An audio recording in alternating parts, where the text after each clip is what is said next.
Salut tout le monde, bienvenue à Perspective Animée, mon nom est San Juan Wolf et je suis probablement parmi tous les gens de la communauté YouTube francophone le fan numéro 1 de Sakamoto Days. Je pense que c'est un manga que je trouve incroyable. J'adore tout ce qui vient de ce manga, que ce soit les personnages, les décors, l'histoire, l'intrigue, l'humour et l'ambiance qu'il y a dedans, parce que je trouve que c'est une ambiance qui a un beau contraste, c'est-à-dire t'as des moments qui sont très calmes, qui essayent de vivre, que le gars essaye de vivre une vie paisible, et t'as des moments qui sont vraiment over the top, t'as des moments qui sont très intenses, et je pense que c'est ça qui bâtit un bon manga Nigetsu. Et vous allez voir, si vous fouillez dans la chaîne, il y a plein de vidéos de Sakamoto Days, des réactions au chapitre. J'ai fait une review sur le manga en question, mais il y a quelque chose que je voulais vous parler aujourd'hui qui est le génie derrière le personnage de Monsieur Sakamoto. Pourquoi selon moi c'est un protagoniste de Nikkatsu parfait. Et pour cela, je fais donc cette vidéo pour vous montrer à quel point c'est un protagoniste innovateur. Donc pour comprendre Monsieur Sakamoto en tant que personnage, il faut rentrer dans le contexte dans lequel il est écrit. Vous savez, Monsieur Sakamoto, le manga en tant que tel de Sakamoto Days est écrit dans le Weekly Shonen Jump. Le Weekly Shonen Jump, c'est un magazine qui se spécialise dans le shonen Nikkatsu. Et le shonen Nikkatsu a certaines règles de base préétablies donc, par des gens comme Osamu Tezuka dans L'île au trésor, et qui sont très répétitives, dont une des bases du Nikkatsu et le rôle du personnage principal et la façon dans laquelle il est écrit. Et je pense que Yuto Suzuki, lui, il a voulu, quand il a écrit son manga, il s'est dit, moi, je vais faire exactement le contraire de ce qu'est un protagoniste de Nikkatsu. Donc, il va transformer ce rôle, il va donner une nouvelle caractéristique à son personnage qui vont le rendre un personnage très original, très propre à lui. Et plus tard dans la vidéo, je vais vous expliquer pourquoi il est écrit comme ça et pourquoi, selon moi, c'est un personnage très intéressant et qui, selon moi, va inspirer le futur du genre du Nikkatsu et des mangas en général. Donc, maintenant, je vais vous donner les caractéristiques typiques d'un shonen Nikkatsu. Donc, je vais vous les lire directement depuis Wikipédia. Et oui, je suis très original. J'aurais pu aller fouiller des livres sur le Nikkatsu. J'aurais pu aller faire une recherche à la bibliothèque, aller lire des articles de journaux, puis tout ça. Mais je pense qu'avec Wikipédia, on a la base qui bâtit un shonen Nikkatsu. Puis tu sais, il y a une dizaine de caractéristiques. Et je pense que c'est assez pour établir mon point sur Monsieur Sakamoto. Pas besoin d'aller chercher plus loin. Donc, je vous les lis une par une. Donc, le héros est un jeune garçon orphelin ou vivant séparé de ses enfants. Et ça spécifie, la recherche du père est un thème récurrent. Et je pense que M. Sakamoto, il est parfait pour ce rôle. Il est parfait pour exprimer le contraire de ce qu'est de ce qui est le protagoniste de Nikkatsu. C'est-à-dire, M. Sakamoto n'est pas un jeune garçon. C'est une vieille personne. Et peut-être qu'il est orphelin, peut-être qu'il l'est pas, mais c'est pas ça que Suzuki Sensei a voulu présenter. C'est qu'à place d'avoir un personnage qui est à la recherche d'un père, d'avoir un personnage qui a une figure paternelle manquante, ou une figure ou maternelle évidemment. Là. Beaucoup ils ont pas de mère, pas de père, mais souvent ça revient souvent que le père, il faut que tu le cherches, ou que le père est juste pas là du tout. Et la mère souvent est un peu plus présente, ou il y a peut-être moins de recherche de la mère dans les Nikkatsu, mais les deux parents sont souvent absents là-dedans. Et M. Sakamoto, à place d'être un personnage qui a un père, parce que ça aurait été très facile de juste dire, ah, M. Sakamoto a un lien très proche avec ses parents, donc des personnes encore plus âgées que lui. Mais je pense que Yuto Suzuki, il l'a fait différemment. mais il l'a fait d'une façon très brillante, qui est d'avoir Monsieur Sakamoto pas à la recherche de son père, mais que Monsieur Sakamoto lui-même est un père. Parce que Monsieur Sakamoto aurait pu être un vieux monsieur qui travaille dans un supermarché, il est là, puis il vit sa vie, il aurait pu avoir sa femme, il aurait pu avoir un chien, je sais pas, il aurait pu être un vieux monsieur solitaire, mais non. Yuto Suzuki est allé chercher un gars qui est une figure paternelle, qui est là, qui est un père présent pour son enfant. Donc, je pense que c'est Kana le nom de sa fille. Kana n'a pas besoin d'être non, pas Kana. Hana. Hana n'a pas besoin. Je me suis mélangé avec Kana de 21 Century Boys. Mais, ouais, je me suis mélangé avec, avec ce manga-là. Mais, donc, Hana n'est pas à la recherche d'un père, n'est pas un personnage qui a besoin d'une figure paternelle parce que son père est là, son père est présent. Et c'est un thème récurrent dans l'histoire de Sakamoto qui fait tout pour sa fille. T'sais, il est en plein combat et la seule chose à laquelle il pense c'est oh, j'aimerais ça ramener un prix à ma fille ou, ou justement j'aimerais ça acheter ce sac à dos pour ma fille, des trucs comme ça, des trucs très simples. Donc, le deuxième point du héros Niketsu, c'est le héros a un objectif ou un rêve qu'il veut absolument réaliser, et ce, quels que soient les obstacles. Et encore là, M. Sakamoto est très différent par rapport à ça, parce que oui, il y a un rêve, oui, il y a un objectif, mais souvent dans les Niketsu, c'est des objectifs qui sont très idéalistes. Donc, par exemple, Luffy va être le roi des pirates, Naruto va être Hokage. Et c'est même dans la plupart des Niketsu. Et alors que M. Sakamoto, lui, il veut un rêve qui est très personnel à lui. T'sais, il veut juste vivre une vie paisible avec sa famille. Il veut... alors que Luffy, lui, il cherche donc à être la figure ou en haut du monde. Donc peut-être pas, parce que Luffy en soi ne cherche... Il cherche à être libre, il cherche pas à être populaire. Mais par exemple, Naruto. Naruto, lui, il cherche à être Hokage, il cherche à être le meilleur ninja au monde, ou de son village en fait. Il cherche à être le meilleur ninja de son village. Pourquoi? Parce que ça va lui permettre à ce que tout le monde le remarque, à ce que tout le monde l'aime. Alors que M. Sakamoto, lui, c'est le contraire. Il veut garder un profil plus bas. Et je pense que c'est parfait pour le personnage qu'il est. Comme je l'ai dit tantôt, le héros de Niketsu, c'est un personnage qui est très jeune. Je pense que j'avais vu ça à un moment donné que c'était entre 15 et 17 ans. Donc, je me rends compte, Luffy est déjà par-dessus ça, il a 19, donc Luffy c'est un grand-père comparé au héros typique de Niketsu. Mais, donc, qu'est-ce que je vais dire? Monsieur Sakamoto, lui, c'est un personnage très vieux, et ça fait plus de sens d'avoir un personnage plus vieux qui a des rêves un peu moins over the top que ce qu'on a avec des personnages comme Luffy ou Naruto.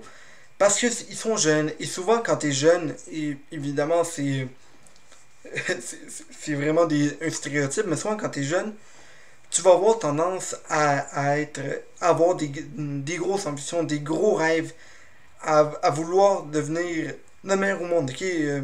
Dans la vie réelle, t'as des jeunes garçons qui sont comme ouais, moi un jour je vais être comme Ronaldo. Ou par exemple, ici chez Perspective Animé, on veut percer dans le One Piece Game. Ça me fait rire cette expression-là. mais tu sais, quand t'es jeune, tu veux percer dans ton métier, tu veux être le meilleur dans ce que tu veux. Tu veux être le meilleur que tu peux être. Et souvent, quand t'es vieux, tu vas plus chercher donc, à être le meilleur que tu veux. Puis évidemment, tu sais, t'as des jeunes qui vont pas avoir beaucoup de rêves, puis t'as des vieux qui vont encore chercher les rêves, puis tout ça. Ben, tu sais, Osamu Tezuka, là, le gars, il continuait d'écrire des mangas jusqu'à sa mort. Le gars n'a jamais abandonné ses ambitions, il n'a jamais abandonné ses rêves. Et je pense que... Mais en général, quand t'es plus vieux, tu cherches une vie un peu plus relaxe, tu cherches à être plus calme, tu cherches... tu cherches pas les gros rêves, tu cherches une vie plus paisible, Souvent, les personnes, quand ils vont chercher peut-être une vie un peu plus en banlieue. Vous avez des trucs plus de même, et je pense que c'est parfait pour Monsieur Sakamoto, qui lui a un rêve qui est pouvoir se, se libérer donc des, euh, des assassins qui le suivent et vivre une vie paisible avec sa famille. Donc, troisième point, foncièrement honnête et innocent, il se révèle souvent naïf. Et ça, c'est quelque chose qui est complètement différent de chez M. Sakamoto, c'est que, comme je le répète souvent, je suis désolé, ça se répète, mais le protagoniste de Niketsu est jeune. Quand t'es jeune, t'es plus naïf, t'es plus innocent.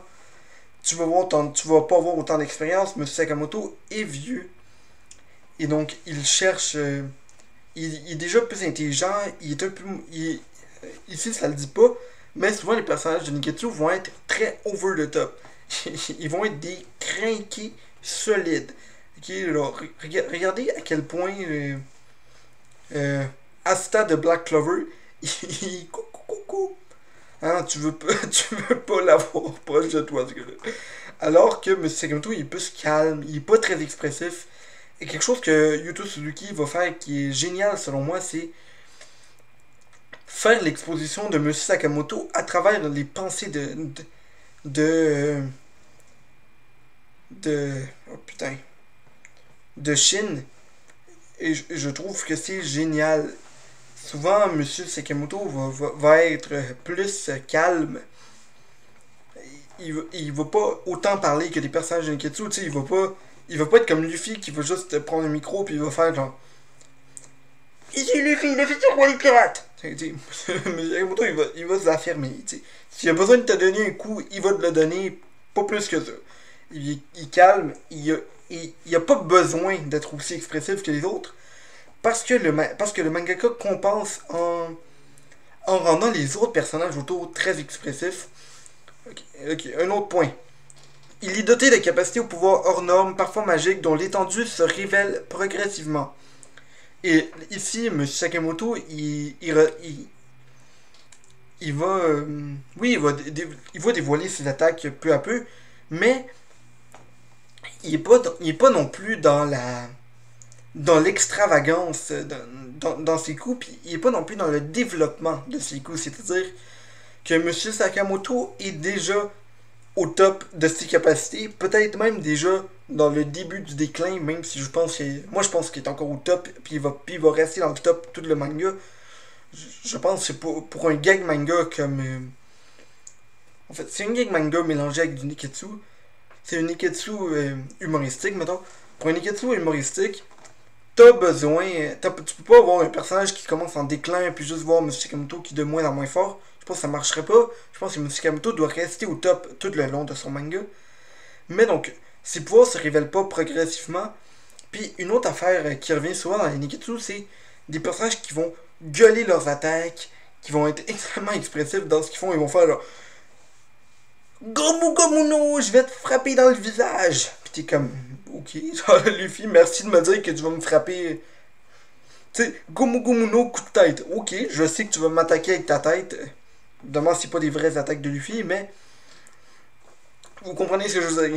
Ils vont dominer leur attaque, mais Sakamoto, lui, il va juste arriver, puis il va se mettre en face de toi, puis il va faire Paclao! Et là, je vous ai fait peur, hein, en frappant directement vers la caméra. Mais donc, Sakamoto, il n'y a pas non plus des pouvoirs magiques ou hors normes. Contrairement aux gens dans son manga. Les gens dans son manga, tu sais, il va se battre contre des dinosaures, il va se battre contre des gens avec des rayons laser, des androïdes, des robots, des gens qui lisent dans les pensées, des snipers hors normes. Je fais juste nommer tous les pouvoirs qu'on a eu à date dans Sakamoto Days. Mais, tu sais, un gars qui se bat... ok, je vais arrêter de donner des attaques de Sakamoto Days. Mais, ce qui est intéressant dans Sakamoto Days, c'est que M. Sakamoto, lui, c'est un gars qui est très pur dans sa façon de se battre. Tu sais, le gars, il va pas avoir des pouvoirs magiques. Le gars, je vais me battre à la façon Sakamoto. J'ai un crayon, je te plante le crayon dans l'œil. Je te prends ça, tac là où je te coupe un doigt. Et ensuite, je prends... Voilà, j'ai fait tomber ma lumière. Je m'en excuse tout le monde. je prends ma calculatrice et regardez, Taklao. Putain, c'était horrible comme exemple, je m'en excuse, mais vous savez, M. Sakamoto, il va se battre avec ce qu'il trouve, il va se battre avec ses alentours, il va pas avoir un style de combat propre à lui-même. Donc, même s'il est déjà au maximum de ses capacités, il reste quand même original dans sa façon de se battre. Donc, et les autres points qui s'en viennent, c'est des points que tu peux pas changer chez M. Sakamoto, mais il est en compagnie d'amis rencontrés durant sa quête, il lutte contre le mal. Ses premiers adversaires deviennent généralement ses plus fidèles compagnons. Il participe à un tournoi ou quelque chose de semblable. Bon, il y a eu le tournoi de paintball. Lorsqu'il est sur la... Ok, oui, je vais lire la dernière, puis ensuite je vais revenir dans le point qui s'en vient. Il a généralement une ellipse à un certain point de l'aventure, le plus souvent entre un événement traumatique initial et le début de l'histoire. Donc, ça, on n'est pas encore rendu assez loin dans l'histoire pour savoir si ça va arriver. Mais il y a un point ici que je trouve intéressant, c'est lorsqu'il est sur la pointe de perdre ou de mourir, le héros se relève plus fort que jamais grâce notamment à sa volonté et son envie brûlante de gagner. Et vous savez c'est quoi son envie brûlante de gagner? C'est la traduction c'est la traduction du mot Niketsu. Donc, les passages de Niketsu, c'est des gens qui ont une envie brûlante de gagner. C'est comme dans Prince of Tennis, le gars il est comme burning. Puis, oui, ou tu sais, mettons dans Fairy Tail, Natsu, il a une envie brûlante de gagner à cause de. Il se bat avec des flammes. Hein. C'est quelque chose qui revient, les pouvoirs qui viennent du feu dans le Niketsu.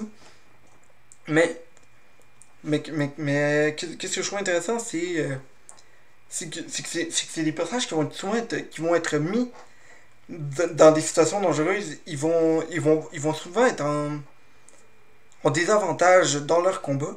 Et je pense que M. Sakamoto, justement, c'est le contraire. Le gars, il est déjà plus fort que tous ses ennemis. Il a pas besoin d'être plus fort qu'eux. Mais le problème, c'est que M. Sakamoto n'est pas un gars qui cherche à être plus fort que ses ennemis. Si M. Sakamoto décidait qu'il voudrait être... Si M. Sakamoto voudrait être le meilleur...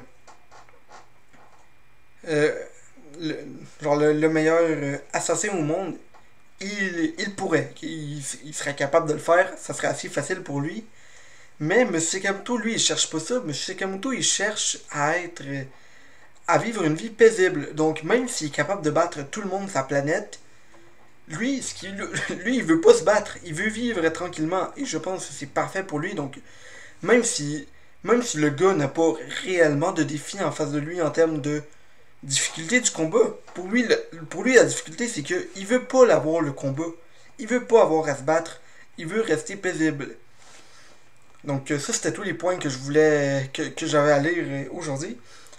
Donc, vous allez me dire, c'est bien beau tout ça, mais qu'est-ce que ça m'apporte? En quoi le fait que M. Sakamoto soit le contraire d'un personnage de Niketsu le rend si génial que ça? Eh bien, je pense que c'est parce que il est parfaitement adapté au manga dans lequel il est écrit. Donc, par exemple, Luffy, dans un manga d'aventure comme dans lequel il est, boum, Luffy est parfaitement adapté à son manga. Alors que, par exemple, Monsieur Sakamoto, tu sais, si tu mettez Luffy dans Sakamoto Days, ça marche pas. Tu peux pas avoir un gars avec des telles ambitions, un gars aussi over the top qui travaille dans une épicerie. Tu sais, ça marcherait pas, ok? Tu vas jamais voir quelqu'un comme Luffy travailler dans une épicerie parce que ça serait un peu ridicule de le mettre là-dedans. Et de la même façon que tu peux pas avoir M. Sakamoto qui va être roi des pirates, tu sais, il est déjà trop vieux pour l'être. Puis on s'entend, M. Sakamoto, techniquement, il serait capable de devenir le roi des pirates s'il voudrait. Tu sais, il y a l'intelligence pour, il y a le charisme pour. Parce que oui, même s'il est pas aussi over the top que d'autres personnages de Niketsu, il y a quand même un charisme propre à lui duquel je vais parler plus tard. Mais, donc... M. Sakamoto est donc parfaitement adapté à son manga. Souvent, les personnages de Niketsu vont être envoyés vont vouloir partir à l'aventure Et donc, tu vas avoir un personnage qui est extrêmement motivé. Monsieur Sakamoto, lui, ne veut pas partir à l'aventure. Donc, ça prend un personnage plus vieux, ça prend un personnage plus calme, ça prend un personnage qui veut rester dans l'univers dans lequel il est. Et tu sais, t'as eu d'autres mangaka qui ont tenté de faire ce personnage de Neketsu qui n'a pas de rêve, qui est un peu plus calme, qui veut pas. Qui veut vivre une vie paisible. Je pense particulièrement au petit punk avec des cheveux orange, la pire plaie qui puisse exister. Oh my god, je déteste ce manga. Vous savez de quel manga je parle, j'ai pas besoin de le nommer. Hein. Mais t'as cette plaie-là qui veut vivre une vie paisible. Mais le gars est jeune. Quand t'es jeune, tu peux pas. Quand t'es jeune, il est aussi très excentrique. Quand t'es jeune, quand t'es excentrique, tu veux pas avoir une vie paisible. Tu veux être over the top. Tu veux aller vivre une aventure. Et alors que quand t'es vieux, quand t'es comme Monsieur Sakamoto, je pense que c'est parfaitement adapté au personnage. Monsieur Sakamoto, il est. Le fait que Monsieur Sakamoto soit plus calme, c'est justifié. Donc, il joue le rôle parfait pour le manga dans lequel il est écrit. Aussi, un autre point que je veux aborder par rapport à ça, c'est que je pense que Sakamoto Days est un manga qui est très excentrique dans les personnages. Ce qui est typique quand tu fais un gag manga, tu veux des personnages qui sont extrêmement caricaturales, tu veux un monde qui soit extrêmement ridicule. Mais souvent, quand ton manga est aussi ridicule, si tu mets un personnage principal qui est aussi ridicule que son manga, ça va être très bien. Il y a des mangas qui le font à la perfection, comme One Punch Man, Mashle, Gintama, ça marche extrêmement bien. Mais je pense que ça marche encore plus bien dans les mangas comme High School Family ou Sakamoto Days, dans lequel le personnage principal, même s'il est pris avec du monde extrêmement stupide, puis extrêmement crinqué, le gars reste quand même très calme, puis t'as un personnage qui est... Tu sais, Monsieur Sakamoto n'est pas... n'est pas un personnage qui va briser la quatrième barrière, mais il est sur le point, hein. Il est sur le point de le faire. Tu le vois qu'il est comme là, oh my god, mais qu'est-ce qui se passe là? Le gars il est comme, moi je veux juste vivre une vie paisible, laissez-moi tranquille. Et je pense que c'est ça qui est beau dans Sakamoto Days. Donc, maintenant que ça a été dit, vous allez me dire, ok, oui, il est innovateur, oui, il est approprié à son manga, mais souvent qu'on lit un manga, tu veux t'identifier envers les personnages principaux, et c'est vrai, hein, moi je m'identifie pas avec M. Sakamoto, puis je pense que si tu t'identifies avec M. Sakamoto, c'est que tu es dans la génération Sakamoto, Sakamoto Days. Donc, par exemple, moi je vois Luffy, puis je suis comme, ouais, moi je veux être comme Luffy, ou je vois Bakuman, puis moi je vois Bakuman, puis ça me motive à être meilleur que je suis. Ça me motive à être Ashiguri Muto. Ça me motive à être Luffy. Je veux être Naruto. Je sais pas, je veux être Deku. Hein. Je veux me surpasser. Et quand je vois M. Sakamoto, je veux pas être M. Sakamoto. Mais c'est parce que le manga n'est pas écrit pour que tu aies le goût d'être M. Sakamoto. C'est pour que tu aies le goût d'avoir un Sakamoto dans ta vie. Tu sais, M. Sakamoto n'est pas écrit pour être le personnage que tu veux être. C'est pour être le personnage que tu veux avoir. Tu veux... moi, je veux devenir ami avec Papy Sakamoto. Je veux qu'il soit mon grand-père. Oui, j'ai déjà un grand-père. Okay.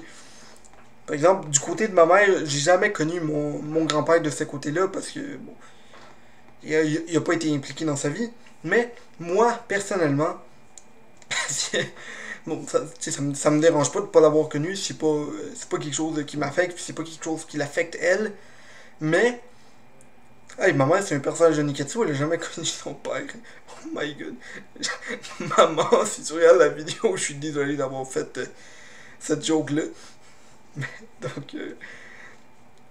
Donc, vraiment, Monsieur Sakamoto, j'aimerais ça que tu trouves mon grand-père paternel. Hein? Si t'es là, Yuto Suzuki, Yuto Suzuki, veux-tu être mon grand-père? Je te le demande de même. Voilà, je te fais la demande. Réponds-moi, s'il vous plaît, je te le demande. Papi Suzuki, vas-tu être mon monsieur Sakamoto?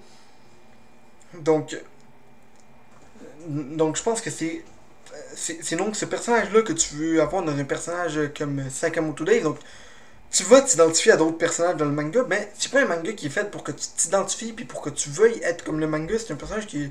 C'est un manga qui est fait pour t'amuser. Donc, Monsieur Sakamoto, je le vois comme ton grand-père qui est là puis qui te raconte une histoire. Puis je pense que c'est le fun à sa façon. Ça- Pas tous les mangas sont faits pour que tu t'identifies avec le personnage, sont faits pour que tu t'attaches au personnage. Et je pense que Monsieur Sakamoto fait ça à la perfection. C'est sûr que ça m'a pris un petit moment à m'embarquer dans lui parce que, tu sais, moi, au début, quand tu lis un manga, puis quand tu lis beaucoup de Neketsu, tu t'habitues à avoir des personnages que tu veux être comme lui. Donc, c'est sûr que Monsieur Sakamoto, il est difficile à aimer. Mais quand t'apprends à l'aimer, putain, tu le veux. Tu veux qu'il soit ton grand-papa. Donc, je pense que c'est c'est le même qu'on va faire la vidéo. Donc, je vous dis ça de même, ok? Pour chaque like et pour chaque abonnement que vous faites dans cette vidéo, je vous promets que ça va rapprocher. Puis au moment où, où cette vidéo atteint les 100 millions de likes, et oui, donc partagez-la à vos amis pour que tout le monde le sache. Au moment où cette vidéo atteint les 100 millions de likes, je fais un voyage par moi-même jusqu'au Japon, juste pour aller voir donc Yuto Suzuki, puis je lui demande veux-tu être mon grand-père, puis j'y fais signer les documents. Et oui, donc partagez ça à vos amis, hein. Venez tous m'accompagner dans cette aventure.